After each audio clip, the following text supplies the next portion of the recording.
Hello there everyone, today I've got an interesting case for you all about stamp duty land tax. So this recently went through the courts, the first tier tribunal, and I thought I'd share this with you because it is a interesting part of the law on SDLT. And basically what you tend to find is in the tax world, if one particular area is taxed higher than another, you're always going to find people who will try and go for that area where the lower tax occurs. I mean, it's human nature, for goodness sake. You know, if you think, well, actually, I could be really over here rather than over here, I'm going to go for this lower tax, not the higher tax.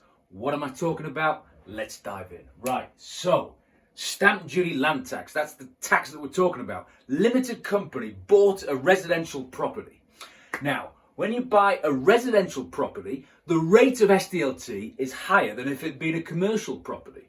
That's just the way it is. And if you buy a residential property in a limited company, it's even higher. There's a surcharge for doing so. So this company paid out a shed load of money in SDLT to acquire a resi property. Fine.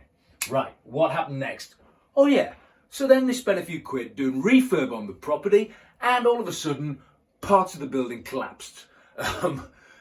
Bits of the roof came in, they put up joists, things collapsed. It all went a bit pear-shaped.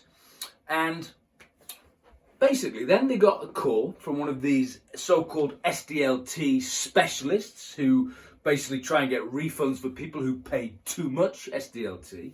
And they said, aha, hang on a minute. What you bought was a residential building that was not suitable for use as a dwelling.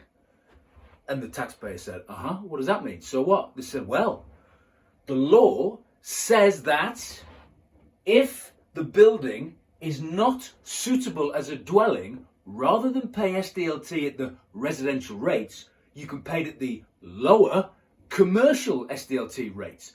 You still have to pay something because you're buying a building SDLT, but if it's not actually fit for purpose, not fit to be a dwelling, you can get away with paying the lower rates.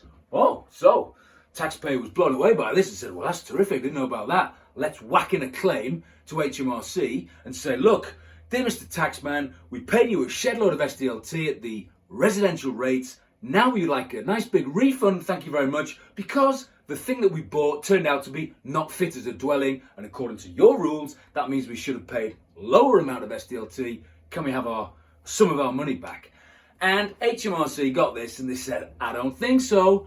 We're going to take you to court. So this thing went to the first tier tribunal, and HMRC's reason for not paying the refund and taking the decision through legals is this.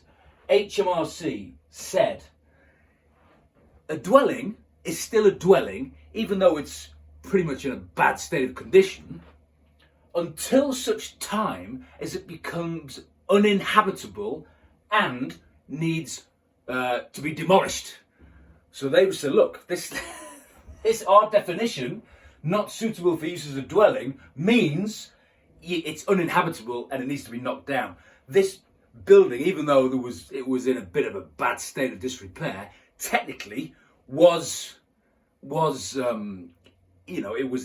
habitable. The stuff that came falling down was when the builders got in and they started banging on stuff in it. So you can see why the taxpayer would try and do that, especially if they're getting a call from a so-called SDLT specialist. But basically HMRC said, look, the person that you bought the building from, Mr. Taxpayer, he lived there quite happily for many, many years.